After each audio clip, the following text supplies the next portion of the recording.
আসলাম পাপড় ভাজা খেতে। পাপড় ভাজছে কত সুন্দরভাবে শিপন হালদার, খুব সুন্দর পাপড় ভাজছেন। আবার টিস্যুর সাথে পাপড় দিচ্ছে। ভাই টিস্যু দিলেন কে?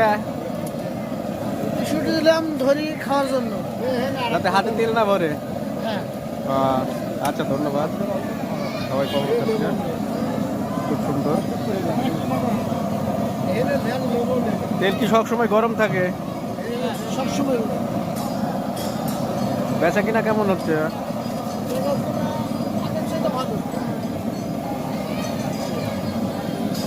কীর্তন হচ্ছে তো না? হরিবসর হচ্ছে, হরিবসর। হরিবসর। ধন্যবাদ আপনাকে।